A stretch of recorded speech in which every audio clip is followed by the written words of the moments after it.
کہ موت اتنی قریب ہے اور موت کا انکار بھی کوئی نہیں کرتا. لوگوں نے خدا کا انکار کر دیا، لیکن آج تک کسی فرقے نے، کسی گروہ نے، کسی جتھے نے آج تک موت کا انکار نہیں کیا. ہر شے میں اختلاف پایا جاتا ہے. موت ایک ایسی چیز ہے جس میں کسی فرقے کا، کسی گروہ کا، مذہب کا اختلاف نہیں. تو موت ایک اٹل حقیقت ہے جس سے رستگاری کسی کو نہیں. اس کا وقت بھی نہیں بتایا گیا کہ کس وقت پیغام اجل آ جائے. تو قبل اس سے کہ وہ وقت آئے ہم نے اپنی زندگی کی راہیں ٹھیک کرنی ہے. حضرت امام غزالی رحمۃ اللہ تعالی علیہ فرماتے ہیں کہ موت کا کھٹکا اور خدشہ ہر شخص کو ہے، لیکن 3 طرح سے لوگ موت سے ڈرتے ہیں. کچھ لوگ موت سے اس لیے ڈرتے ہیں، مر گیا تو میری زندگی کی لذتیں چھن جائیں. اب تو میں نے کاروبار سنبھالا ہے، محنت کی ہے، اس عہدے پہ پہنچا ہوں، اگر میں مر گیا تو یہ سب کچھ چھن جائے گا، میرا وقار جاتا رہے گا. تو وہ موت سے ڈرتا ہے. انسان کی ہوس اور خواہش نفس کو یہ ڈر اور خوف بڑھا دیتا ہے. کچھ لوگ موت سے اس لیے ڈرتے ہیں کہ اگر میں مر گیا تو میرے بچے چھوٹے چھوٹے رہ جائیں گے، یتیم ہو جائیں گے، در در کے دھکے ان کا مقدر ہوں گے، میری بیوی بیوہ ہو جائے گی، میرے ماں باپ میری موت کا پیغام سن کے سخت اضطراب میں مبتلا ہوں گے، اور جو ان کا دکھ ہوگا وہ دیکھا نہیں جائے گا.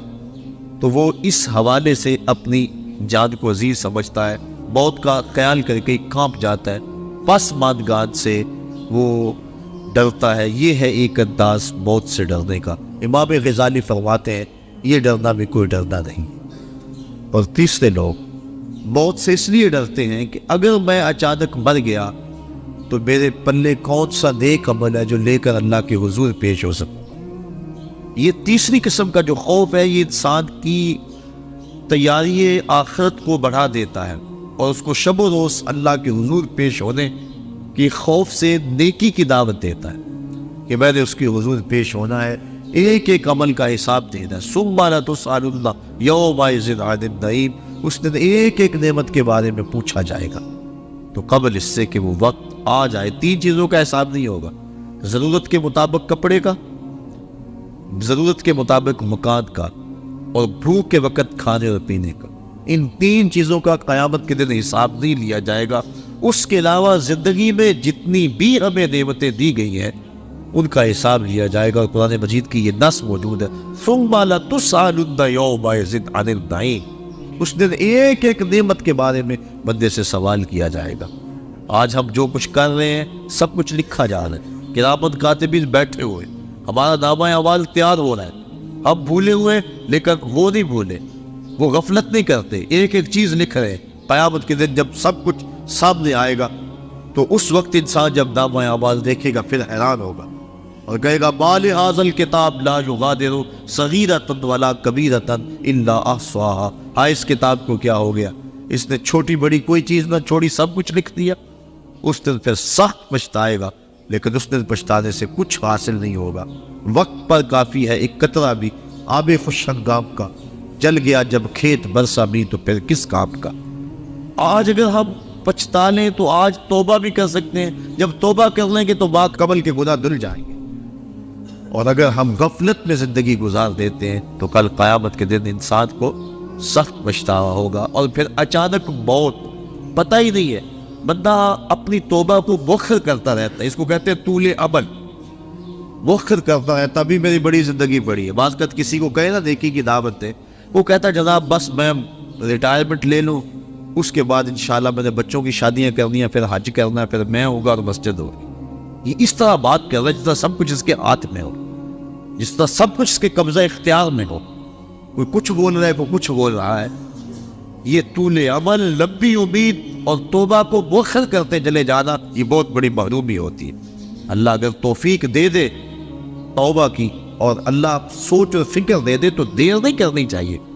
اللہ امام غزالی رحمۃ اللہ تعالیٰ علیہ فرماتے ذرا دیکھو معاشرے میں نظر دوڑا کے، بوڑھے زیادہ ہیں، بچے زیادہ ہیں یا جوان زیادہ ہیں؟ آپ فرمایا تم کو جوان بوڑھوں سے زیادہ نظر آئیں گے، بوڑھے کم نظر آئیں گے. کسی بھی مجلس میں آپ تجزیہ کر کے دیکھ لیں. فرمایا اس لیے کہ بڑھاپے تک کوئی پہنچتا، زیادہ جوانی میں فوت ہو جاتا. پھر فرمایا اب جوانوں اور بچوں کا اندازہ کر کے دیکھ لو، کسی گھر میں کسی محفل میں دیکھ لو کہ بچوں کی تعداد زیادہ ہوگی، نوجوان کم ہوں گے. اس کا مطلب یہ ہوا کہ لوگ زیادہ بچپن میں فوت ہو جاتے ہیں، جوانی تک کم پہنچتے ہیں۔ تو انسان عمر کے اس حصے تک توبہ کو مؤخر کرتا ہے جہاں تک جانا انتہائی مشکل ہے، اور پھر اس وقت اگر پہنچ بھی گیا جب اعضاء میں توازن نہ رہا، عناصر میں اعتدال نہ رہا، چلنے پھرنے کے قابل نہ رہا، تو پھر کیا عبادت کرے گا؟ در جوانی توبہ کردن شیوائے پیغمبری، وقت پیری کل کے ظالم بھی شبت پرہیزگار۔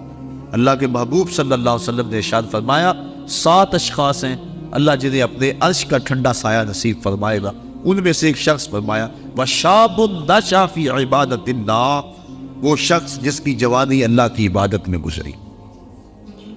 کہا جاتا جوانی مستانی ہے، لیکن جس نے نکیل ڈال لی جوانی کو اور کھینچ کے اس کو در محبوب پہ لے آیا اور اس پیشانی کو چکا کے مالک کی چوکھٹ پہ رکھ دیا، آج تو لوگ اسے کہیں گے یہ مسیطڑ ہو گیا، اسے کیا پتا دنیا کیا ہے، لیکن کل قیامت کے دن قدر و قیمت معلوم ہوگی اس مسیطڑ کی، اس کو کتنی اللہ عزت دیتا ہے۔ جب دھوپ کڑک رہی ہوگی اور وہ سورج کی گرمی جسموں کو پگھلا رہی ہوگی، سوا میل پہ آ جائے گا سورج، اب رخ الٹا ہے پھر سیدھا ہو جائے گا، زمین تاپے گی اور لوگ پسینے میں شراب ہو، کوئی گھٹنوں تک، کوئی ٹخنوں تک، کوئی کمر تک، اور کسی کو پسینے کی لگام دی جائے گی، اور پسینہ اتنا گرم اگر اس کا ایک قطرہ خود پہاڑ پہ رکھا جائے پتھر پگھل جائے، اور اتنا بدبودار اگر دنیا پہ قطرہ ڈال دیا جائے تو جانوروں کے دماغ بھی پھٹ جائے بدبو سے، اس پسینے میں لوگ شراب ہوئے ہوں گے۔ لیکن فرمایا 7 اشخاص ایسے ہیں کہ جنہیں اللہ اپنے عرش کا ٹھنڈا سایہ نصیب فرمائے گا، ان میں سے ایک شخص وَشَابٌ نَشَأَ فِي عِبَادَةِ اللَّهِ، وہ جوان جس نے اپنی جوانی اللہ کی عبادت میں گزاری۔ اور اللہ کے محبوب صلی اللہ علیہ وسلم نے ارشاد فرمایا میں اللہ کا حبیب ہوں، اور جو جوان جوانی میں توبہ کرے وہ بھی اللہ کا حبیب ہے۔ کتنا بڑا اعزاز! ہم کیوں غافل ہیں؟ کیا ہمیں مرنا یاد نہیں ہے؟ اپنی توبہ کو کیوں مؤخر کرتے ہیں؟ انسان کو یقین بھی ہو کہ میری زندگی اتنی ہے تو توبہ اس یقین کے ساتھ مؤخر کرے، تو اسے پھر بھی خیال کرنا چاہیے کہ اب جو میرے دل کی حالت ہے شاید پھر دوبارہ کبھی نہ ہو۔ اب جو دل کی کیفیت بنی ہے، عمر اگر ہو بھی تو دوبارہ یہ کیفیت ہی نہ بنے، غلاف ایسے چڑھ جائے، غفلت اتنی طاری ہو جائے کہ دوبارہ اس سمت میں آؤ ہی نہ۔ بنی اسرائیل میں ایک شخص تھا، اس کو بذریعہ وہی خبر دی گئی کہ اس کی عمر 1000 سال ہے، وہ بڑا متقی اور پرہیزگار تھا۔ اس نے کہا میری اتنی لمبی عمر ہے اور توبہ کا دروازہ آخری سانس تک کھلا ہوا ہے، تو میں کیوں اپنے آپ کو عبادت کی بھٹی میں جلاؤں؟ اس نے کہا کہ میں 900 سال گناہ کر لیتا ہوں، 100 سال قبل توبہ کر لوں گا۔ پھر اس نے ایسا ہی کیا۔ علماء لکھتے ہیں کہ وہ 900 سال گناہ کرتا رہا، جب 100 سال رہ گیا اور اس کو خیال آیا کہ میں نے 100 سال قبل توبہ کرنی ہے، چونکہ دل اس کا سیاہ ہو چکا تھا، گناہوں کی لت پڑ چکی تھی، اب اس نے کہا کہ 100 سال بھی کیا ضرورت ہے نیکی کی مٹی میں جلنے کی، آتش نیکی میں اپنے آپ کو گالنے کی، میں 90 سال اور گناہ کر لیتا ہوں اور آخری 10 سال قبل توبہ کر لوں گا۔ پھر 90 سال بھی بیت گئے، اس کے بعد پھر 90 سال کے بعد 10 سال آئے، توبہ کا خیال آیا، پھر کہا 1 سال قبل کر لوں گا، تک 1 مہینہ، 1 ہفتہ، علامہ رومی کہتے ہیں 1 دن باقی رہ گیا، اور اب وہ کہتا تھا میں یہ کر لوں وہ کر لوں، فلاں چیز رہ گئی ہے، حتیٰ کہ اس کی روح دبوچ لی گئی، اس کو توبہ کی توفیق نہ ہو سکی۔ تو انسان کا اگر دل واقف ہو جائے اچھائی کی طرف، نیکی کی طرف، اس کو توبہ کرتے ہوئے دیر نہیں کرنی چاہیے۔ اگر یقین بھی ہو کہ میری زندگی اتنی ہے، لیکن ہمیں تو اپنی زندگی پر بھروسہ ہی نہیں ہے۔ آج کل موتیں اچانک آ رہی ہیں، حضور نبی رحمت صلی اللہ علیہ وسلم نے اچانک موت سے پناہ مانگی، اللہم انی اعوذ بک من الموت الفجاع، اے اللہ اچانک موت سے تیری پناہ مانگتا۔ حضرت یعقوب علیہ السلام وعدہ لیا ہوا تھا حضرت اسرائیل علیہ السلام سے کہ میری روح قبض کرنے کے لیے اچانک نہیں آنا، پہلے کو قاصد یا کوئی پیغام بھیج دینا تاکہ میں موت کی تیاری کر لوں۔ ایسا ہی ہوا۔ حضرت اسرائیل علیہ السلام ایک دن حاضر ہوئے، پوچھا کہاں آئے ہو، کدھر آئے ہو؟ کہا میں قبض روح کے لیے آیا۔ کہا تم نے تو وعدہ کیا تھا کہ پہلے کو قاصد یا پیغام بھیجوں گا، تم نے نہ کو قاصد بھیجا نہ پیغام بھیجا۔ کہا حضرت آپ کے سامنے کتنے لوگوں کی موت واقع ہوئی ہے، یہ میرا قاصد نہیں تھا تو اور کیا تھا؟ آپ کی داڑھی میں سفید بال آ گئے، یہ میرا قاصد نہیں تھا تو اور کیا تھا۔ آپ کی آنکھوں میں سفیدی اتر آئی ہے، یہ میرا قاصد نہیں تھا تو اور کیا تھا۔ تو لوگوں کی موت ہمارے لیے سامان عبرت ہے، یہ ہمارے لیے پیغام ہے موت۔ داڑھی میں سفید بال آنے لگے تو سمجھ لو موت کا قاصد آ گیا۔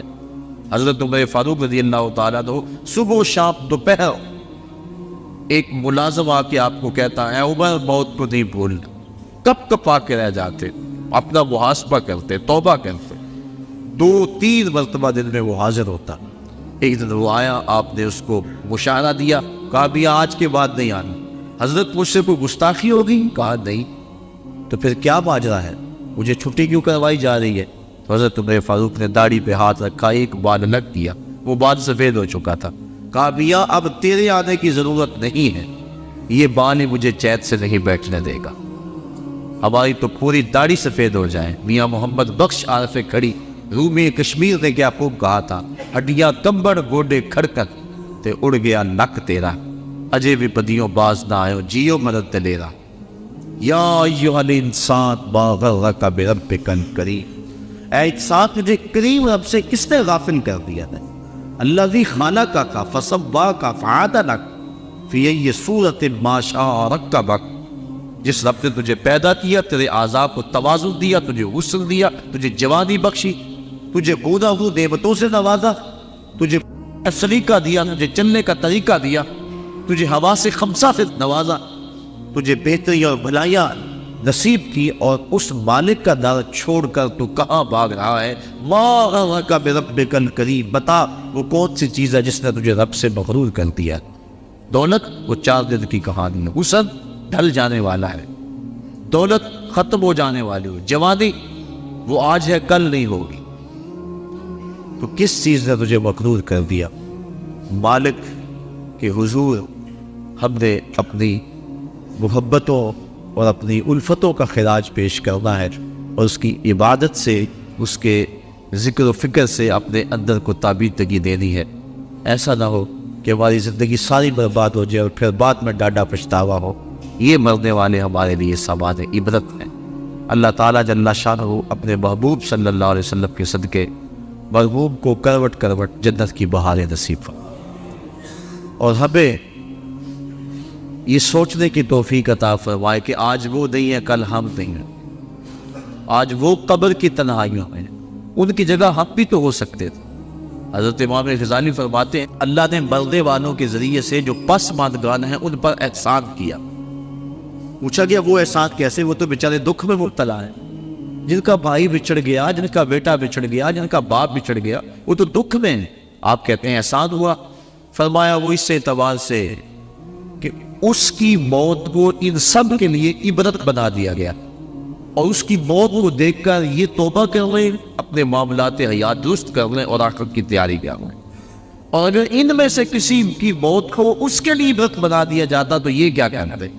اس لیے اللہ نے مرنے والوں کے ذریعے سے جو باقی پسماندگان ہیں ان پر احسان کیا، اور ان کو ایک اور موقع سنبھلنے کا دیا کہ وہ سنبھل جائیں اور اپنی زندگی کی راہیں ٹھیک کر لیں۔ تو یہ ہمارے لیے ایک موقع ہے کہ ہم اپنی زندگی کی راہوں کی درستگی کا سامان کریں۔ آج وہ چلے گئے، ہمیں پیغام دے گئے کہ میاں ہم تم بھی ہمارے پیچھے آ رہے ہو، اور کوئی پتہ نہیں کہ پیغام اجل کس وقت آ جائے اور پھر کوئی حجت باقی نہ رہے۔ آئیے میں اور آپ اپنے مالک سے رجوع کریں اور اپنے مالک سے اپنے پچھلے گناہوں کی بخشش مانگے۔ آج ہم اگر توبہ کر لیتے پچھلے گناہ دھل جانا ہے، ماں قبل کے سارے گناہ معاف ہو جائیں گے۔ حضور نبی رحمت صلی اللہ علیہ وسلم نے ارشاد فرمایا التائب من الذنب کمن لا ذنب لہ، گناہ سے توبہ کرنے والا ایسا ہوتا ہے جس طرح اس نے گناہ کیا کوئی، بالکل اللہ صاف اور پاک اسے فرماتا ہے جس طرح ماں کے بدن سے ابھی اس نے جنم لیا۔ اگر آج ہم توبہ کر لیتے ہیں تو ماضی صاف ہے اور آئندہ اپنی زندگی کو احتیاط سے گزاریں، لیکن آج اگر ہم توبہ نہیں کرتے، رجوع نہیں کرتے، اور ہمارا بوجھ بڑھتا چلا جاتا ہے، اور اگر توبہ کی توفیق بھی نہیں ہوتی اور اچانک موت ہماری روح کچک لیتی ہے تو پھر آخرت کے معاملے تو بڑے سخت ہیں۔ تو قبل اس سے کہ وہ وقت آئے اور پھر پچھتاوا لگے، مجھے اور آپ کو آج ہی اپنی اصلاح کرنی چاہیے۔ اللہ تعالیٰ جل شانہ مرحوم کو کروٹ کروٹ اپنے جوار رحمت میں جگہ نصیب فرمائے اور پسماندگان کو صبر کی نازوان دولت عطا فرمائے، چونکہ مشکل کے موقع پہ صبر ہی اجر کا باعث بنتا ہے۔ اللہ کے محبوب صلی اللہ علیہ وآلہ وسلم نے صبر کی تلقین فرمائی جب ایک خاتون راستے میں حضور نے دیکھا کہ وہ رو رہی ہے، وَاصبری یا امۃ اللہ، اے اللہ کی لونڈی صبر کرو، کیونکہ اگر انسان صبر نہیں کرے گا تو کیا کرتے ہیں، جانے والے تو واپس نہیں آئیں گے، وہ تو چلے گئے۔ اب ہم نے ان سے عبرت حاصل کرنی ہے اور ایسا انداز اختیار نہیں کرنا جس سے بے صبری کا اظہار ہو۔ یہ بات ذہن ہے رکھیں کہ مرنے والوں کے جانے کا دکھ سینے میں موجود ہوتا ہے۔ غم کے اظہار کے دنیا پر 4 طریقے ہیں۔ دل غم زدہ ہوتا ہے، یہ ایک فطرت ہے۔ آنکھوں سے آنسو بہہ رہے ہیں، یہ بھی ایک فطرت ہے۔ انسان اپنی زبان سے واویلا کرتا ہے اور اپنے ہاتھوں کو اپنے بدن پہ مارتا ہے، تماچے لگاتا ہے، یہ 4 طریقے ہیں۔ آنکھوں کا غم اور دل کا غم رحمان کی طرف سے، ہاتھوں کا غم اور زبان کا غم شیطان کی طرف سے۔ جب حضور کے فرزند ارجمت حضرت ابراہیم علیہ السلام کا انتقال ہوا اور حضور تشریف لائے، آقا کریم اپنے بیٹے کے سرہانے بیٹھ گئے، وَأَيْنَا رَسُولِ اللَّهِ تَدْمَعَانِ، حضور کی آنکھوں میں آنسو تھے۔ آقا کریم نے فرمایا، بیٹا ابراہیم تیرے غم میں دل غم زدہ ہے، آنکھیں رو رہی ہیں، لیکن زبان سے وہی کہوں گا جس سے خدا راضی۔ اور فرمایا لیس منا قد ضرب الخدود وشق الجیوب ودعا بدعوى الجاہلیہ، جس نے اپنا گریباں نوچا اور اپنے منہ پہ تماچے مارے اور جانو جیسی باتیں کی، فرمایا ہمارے ساتھ اس کا کوئی تعلق نہیں۔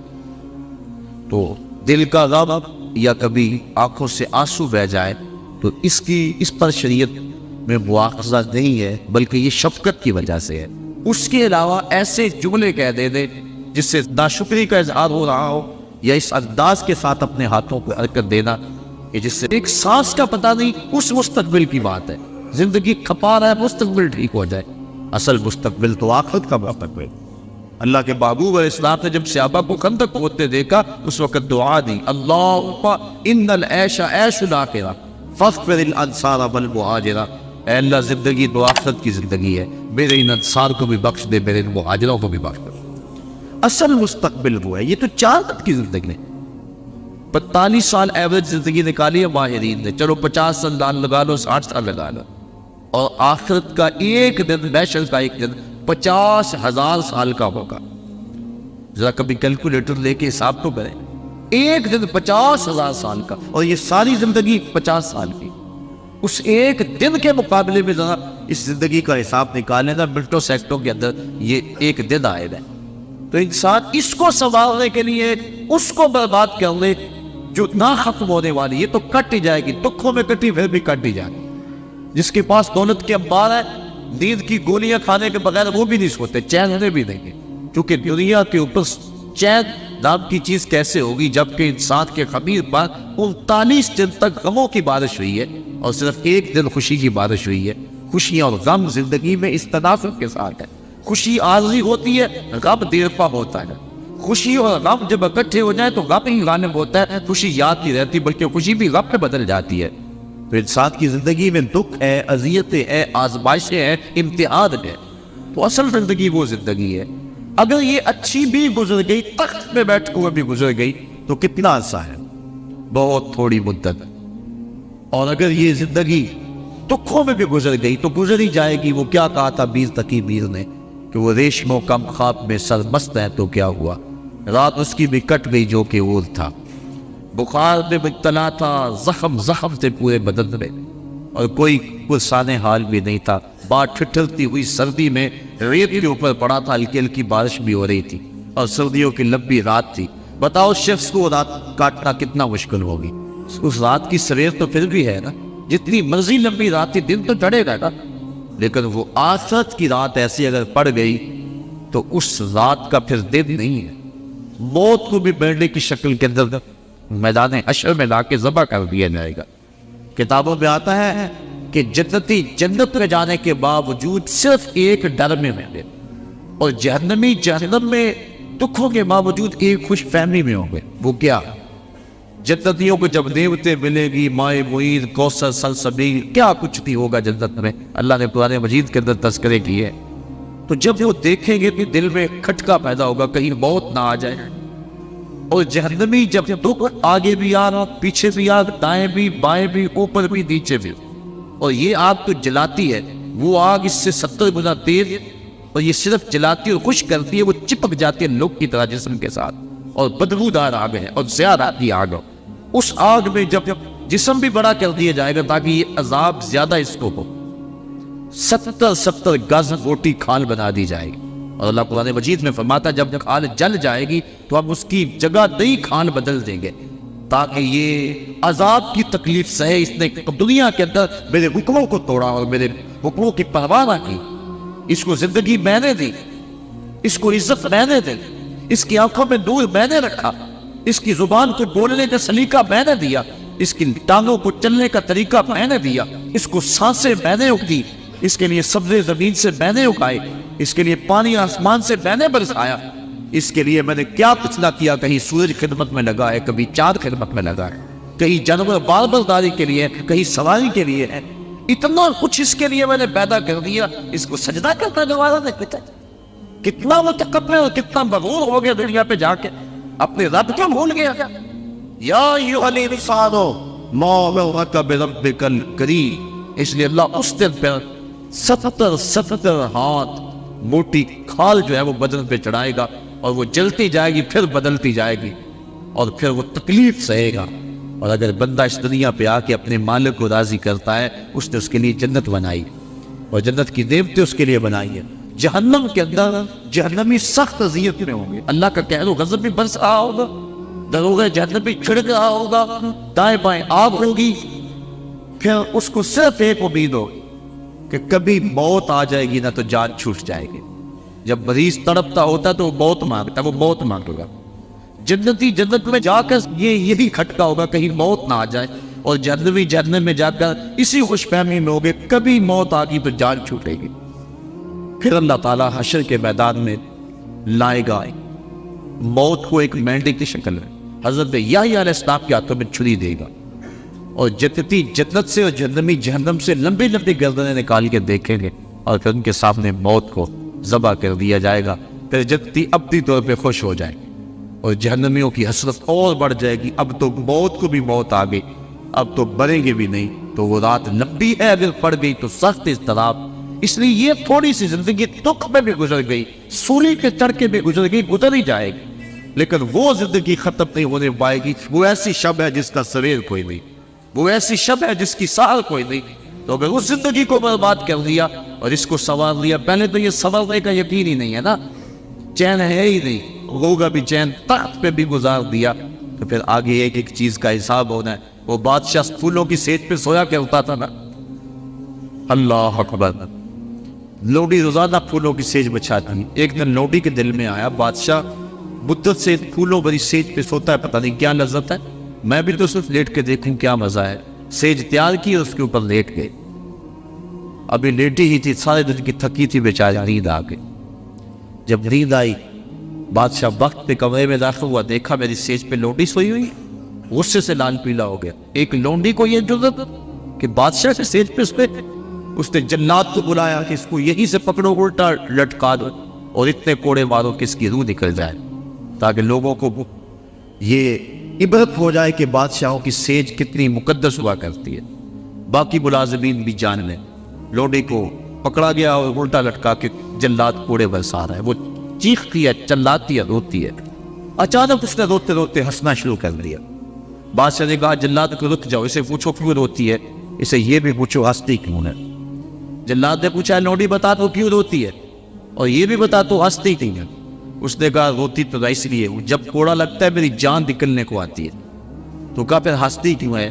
کہا میں یہ سوچ کے ہنستی ہوں کہ چند لمحوں کے لیے سیٹ پہ سوئی اور اتنی تکلیف پہنچ رہی ہے، جس کو عمر ہوگی سوتے ہوئے اس کا کیا بنے گا۔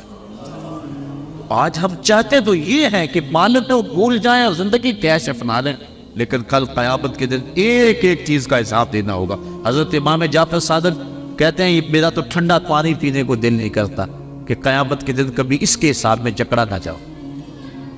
تو بزرگوں نے کیسی کیسی احتیاطیں کی ہیں اور ہم کیسے غافل ہیں. تو صاحبو یہ زندگی یہ موت اللہ نے ہمارے لیے آزمائش بنائی.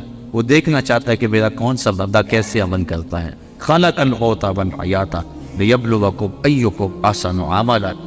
کون سا بندہ کیا عمل کرتا ہے. ہم نے اچھے عمل کر کے اصل ہماری زندگی آخرت کی زندگی ہے جو نہ ختم ہونے والی ہے. دو گھر ہیں دوزخ اور جنت. اللہ نے قرآن مجید کے اندر دونوں کے نقشے بیان کر دیے. ہمیں راہیں دے دی, ہمارے اعضاء کو دونوں راستوں میں چلنے کی شکل دے دی اور پھر اختیار دے دیا چاہے ادھر چلو چاہے ادھر چلو. اب ہم نے سیدھی راہوں پہ سفر کر کے اپنے مالک کی رضا حاصل کر رہی ہیں. دنیا داروں سے تو مانگے تو ناراض ہوتے ہیں, اللہ سے نہ مانگے تو ناراض ہوتا ہے. دنیا داروں سے مانگنا ہو تو وقت دیکھنا پڑتا ہے کہ اب صاحب سوئے ہوئے ابھی ابھی بیدار ہوئے ہیں, اب اگر مانگا تو ابھی مزاج میں چڑچڑا پن ہوگا. ابھی کل مانگا تھا اب دوبارہ کچھ وقفہ پڑھ لینا چاہیے. تو دنیا داروں سے مانگنے کے لیے وقت چاہیے. دنیا داروں سے مانگنے کے لیے ان کا مزاج دیکھنا پڑتا ہے, ان کے لہجے اور ان کی زبان اور ان کی بولی میں بولنا پڑتا ہے. لیکن مالک سے صبح مانگو پھر بھی دیتا ہے, دوپہر کو مانگو پھر بھی دیتا ہے, شام کو مانگو پھر بھی دیتا ہے. سحری کے وقت اٹھ کے کنڈا کھڑکاؤ در رحمت کھلا پاؤ گے. اردو میں مانگو, عربی میں مانگو, سندھی میں مانگو, پشتو میں مانگو, نظم میں مانگو, نثر میں مانگو. نہیں مانگنا آتا یوں ہی ہاتھ پھیلا دو. اس کی رحمت کے دروازے کھلے ہیں. اس سے اپنے لیے مانگو پھر بھی دے گا, اوروں کے لیے مانگو پھر بھی دے گا. مانگا ہے پھر دوبارہ مانگنے کھڑے ہو جاؤ پھر عطا کرے گا. تو مالک سے مانگتے رہنا ہی بندے کے لیے اعزاز و افتخار ہے. اور مالک کی شان یہ ہے کہ اس کے خزانوں میں کمی نہیں آتی. وہ دنیا کو نواز دے اس کے خزانوں میں کوئی کمی نہیں. اس لیے کہا کہ مجھ سے مانگو میں تمہارے سوال کو پورا کروں گا, تم مجھ سے دعا مانگو میں اس کو قبول کروں گا. تو آج کے اس اجتماع کا پہلا مقصد دعائے مغفرت ہے. ہم مرحوم کے لیے دعا مانگنے کے لیے جمع ہے کہ اللہ انہیں کروٹ کروٹ جنت کی بہاریں عطا فرمائے. دوسرا مقصد پسماندگان سے اظہار تعزیت و محبت. کیونکہ اگر دعا ہی مقصد ہوتا تو دعا گھر بیٹھے بھی ہم مانگ سکتے تھے. اس موسم میں دور و نزدیک سے چل کر آپ اور میں یہاں پہنچے. صرف اگر دعا مقصد ہوتا تو ہم جہاں جہاں تھے وہاں ہی مانگ لیتے. لیکن مرنے والوں کے پسماندگان سے اظہار تعزیت کرنا, ان کے پاس آ کے دعا مانگنا, یہ حضور علیہ السلام کی سنت سے ثابت ہے. اللہ کے محبوب صلی اللہ علیہ وآلہ وسلم تشریف فرما تھے کہ ایک صحابی جن کا نام تھا باعث ابن مالک رضی اللہ تعالی عنہ, وہ حاضر ہوئے اور عرض کی طہرنی یا رسول اللہ صلی اللہ علیہ وسلم, حضور مجھے پاک کر دیجئے.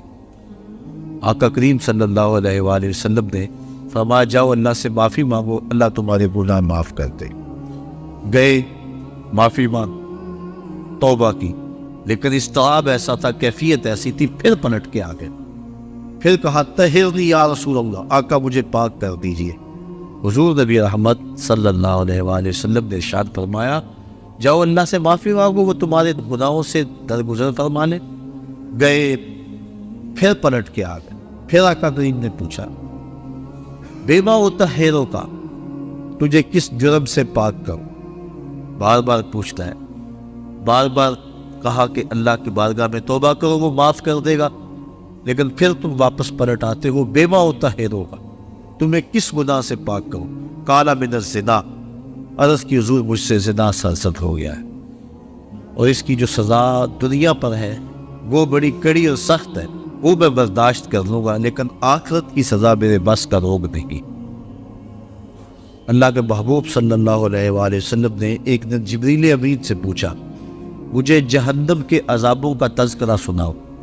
مشکات کی روایت ہے, عرض کی حضور سب سے ہلکا عذاب, اخف العذاب, سب سے ہلکا عذاب جو جہنمیوں کو دیا جائے گا وہ یہ ہوگا کہ ان کے پاؤں میں آگ کے جوتے رکھے جائیں گے. باقی پورا بدن سلامت ہوگا لیکن پاؤں میں آگ کے جوتے ہوں گے. اس کی گرمی اور حرارت اتنی ہوگی یادلی منہما دماغو, کہ دماغ پگھل کے ناک اور کانوں کے راستے سے باہر آ جائے گا۔ یہ سب سے ہلکے عذاب کی کیفیت ہے۔ جو سخت عذاب ہے العیاذ باللہ، آج لوگ پرواہ نہیں کرتے، بلکہ کئی لوگ ایسی بات کہتے ہوئے پائے گئے کہ کوئی بات نہیں، اگر گئے بھی تو ایک غوطہ لگے گا اور پھر جنت میں چلے جائیں گے۔ فما اصبرهم علی النار، لوگوں کا آگ پر کتنا حوصلہ ہے۔ اللہ کے محبوب صلی اللہ علیہ وسلم تشریف فرما تھے کہ ایک صدا سنی، آواز آئی، ماں سے ابا یہ آواز بلا کیسی ہے؟ عرض کی اللہ اس کا رسول خوب جانتا ہے۔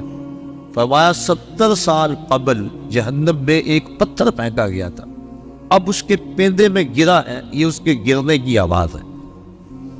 تو جہنم کی گہرائی 70 سال کی مسافت پہ، اور اگر ایک غوطہ بھی لگا تو 140 سال لگ جائے، تو کتنے حوصلے سے، کتنی ڈٹائی سے کہہ دیا جاتا ہے کوئی بات۔ کوئی کہتا ہے یہ جہاں بٹھا اگلا کس نے ڈٹا؟ حضرت غوث اعظم شیخ عبد القادر جیلانی رحمۃ اللہ تعالی علیہ فرماتے ہیں جاؤ قبرستان میں جا کے دیکھو کتنے کتنے حسینوں کی مٹی خراب ہو رہی ہے، جو اپنے بدن پہ چٹکی مٹی نہیں پڑنے دیتے تھے، آج ان کا کفن بھی تار تار ہو گیا۔ اللہ اکبر۔ تو جہنم کے عذاب بڑے سخت ہیں۔ روایات میں آتا ہے جب جہنمی جہنم میں جائے گا، اس شدت کی پیاس لگے گی اور بار بار تقاضا کرے گا مجھے پانی دیا جائے۔ 70 سال تو اس کی آواز کوئی نہیں سنے۔ 70 سال کے بعد داروغہ جہنم جھڑک کے کہے گا بتا کیا چاہیے؟ وہ کہے گا مجھے پانی چاہیے۔ تو داروغہ جہنم اس کو پانی دے گا۔ کون سا؟ منرل واٹر کی بوتل تھمائے گا اس کے ہاتھ میں، یا کوکا کولا یا پیپسی؟ قرآن پڑھیے، اس کو 2 پانی دیے جائیں گے، مائے حمیم اور مائے غسلین۔ مائے حمیم کھولتا ہوا پانی، اور ابن رجب حنبلی لکھتے ہیں وہ اتنا گرم ہوگا جب کٹورے میں رکھ کے اس کو دیا جائے گا اور وہ پینے کے لیے منہ کے قریب بڑھائے گا تو اس کے چہرے کی کھال اس کی بھاپ سے ادڑ کے اس کے اندر گر پڑے گی، اس قدر وہ گرم ہوگا۔ دوسرا پانی اس کو مائے غسلین دیا جائے گا، اور یہ جہنمیوں کی پیپ کا پانی ہوگا، اور اتنا بدبودار ہوگا اگر اس کا ایک قطرہ اب دنیا پہ ڈال دیا جائے تو اس کی بدبو سے لوگوں کے دماغ پھٹ جائے۔ انسان تو انسان رہے، جانوروں کے دماغ اس کی بدبو سے پھٹ جائے۔ تو وہ سخت عذاب ہے جہنم کی۔ عرض کی حضور وہ عذاب میں نہیں سہ سکتا، وہ سنگسار کرنا سزا ہے زنا کی شادی شدہ کے لیے، لیکن میں دنیا کے اوپر اپنے آپ کو پاک کر کے آخرت میں سرخرو ہو کے جانا چاہتا ہوں۔ آقا کریم نے فرمایا کہ اس نے شراب تو نہیں پی رکھی کہ نشے میں کہہ رہا ہوں؟ اسے نہیں پتا اس کی کتنی بڑی سزا ہے جو یہ بات کر رہا ہے؟ ایک صاحب اٹھے منہ سونگا، عرض کی نہیں حضور ایسی کوئی حالت نہیں۔ پھر پوچھا آقا نے کہ اس کا توازن عقلی تو ٹھیک ہے؟ صحابہ نے عرض کی ہاں حضور صحیح الحواس ہے۔ اتنے میں وہ 4 مرتبہ بار بار اقرار کر چکے کہ حضور میں نے زنا کر لیا اور میں شادی شدہ ہوں۔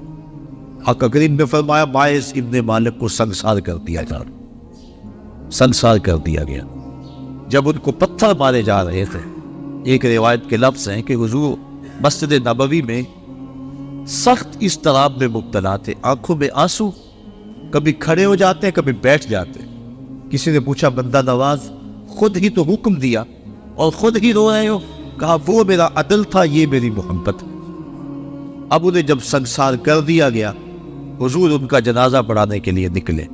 کسی نے تحقیرانہ لہجے میں کہا لو باعث نے زنا کیا تھا، بس آقا کریم کے چہرے پہ سرخیاں دوڑنے لگی، غصے میں آ گئی۔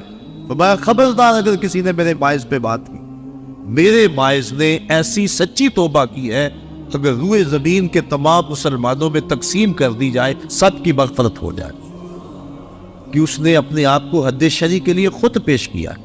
اور جب کوئی شخص اپنے آپ کے اوپر حد شرعی کا نفاذ کروا لیتا ہے وہ ایسے پاک ہو جاتا ہے جیسے ابھی ماں کے پیٹ سے اس نے جنم لیا۔ اب حضرت ماعز ابن مالک کا جنازہ حضور نے خود پڑھایا۔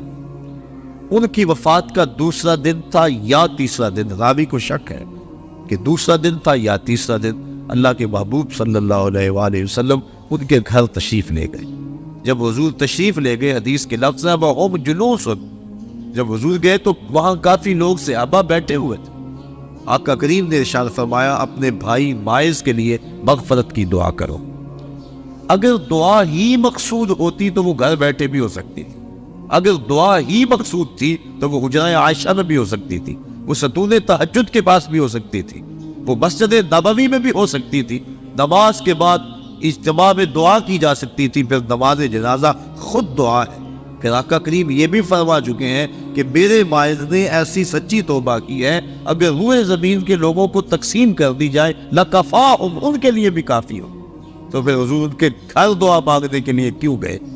تاکہ پسماندگان سے اظہار تعزیت و محبت ہو جائے، اور جس کے گھر میں حضور گئے ہوں گے کوئی دکھڑا رہا ہوگا، وہ کیا کسی نے کہا کہ یہ الگ بات ہے کہ تم آئے ہو تو کوئی نہیں، ورنہ درد تو یہاں ہزار رہتے۔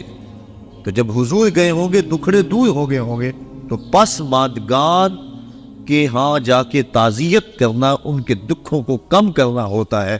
تو ایسی محافل کا دوسرا مقصد اور منتہا یہ ہے کہ ہم پسماندگان سے اظہار تعزیت کریں۔ پہلا مقصد دعائے مغفرت جس کا تعلق مرنے والے کی ذات سے، دوسرا مقصد پسماندگان سے اظہار تعزیت و محبت، اور تیسرا مقصد میں اور آپ اپنی ذات کے لیے عبرت اور فکر لے کے جائیں کہ آج وہ ہمارے اندر نہیں، ایک وقت ہمارے اوپر بھی آنے والا ہے کہ ہم بھی قبر کی تنہائیوں میں ہوں گے اور لوگ ہمارے لیے جمع ہو رہے ہیں۔ جب وہ گھر سے نکلے تھے تو انہیں تو یہ پتہ نہیں تھا کہ میں واپس پلٹ کے آ نہیں سکوں گا، نہ بچوں کو پتا تھا کہ ہم اپنے باپ کو آخری بار دیکھ رہے ہیں۔ اس قدر موت قریب ہے۔ فرمایا زندگی اور موت کے بارے میں کیا خیال ہے؟ عرض کی حضور فجر کی نماز پڑھی ہے، پتہ نہیں ظہر پڑھ سکیں گے یا کہ نہیں۔ کہا میری صحبت میں رہتے اور اتنی لمبی امید؟ عرض کی حضور ظہر پڑھی ہے، پتہ نہیں عصر پڑھنے کا موقع نصیب ہوگا یا کہ نہیں۔ ایک بولا عصر پڑھی ہے، پتہ نہیں مغرب پڑھ پائے یا کہ نہیں۔ ایک نے عرض کی حضور ایک رکعت پڑھی ہے، پتہ نہیں دوسری رکعت کا موقع بھی نصیب ہوگا یا کہ نہیں۔ فرمایا یہ سب کچھ تمہاری باتیں ہیں، میں تو یوں کہتا ہوں ایک طرف سلام پھیرا ہے، پتہ نہیں دوسری طرف سلام بھی پھیر سکیں گے یا کہ نہیں۔ اس قدر موت قریب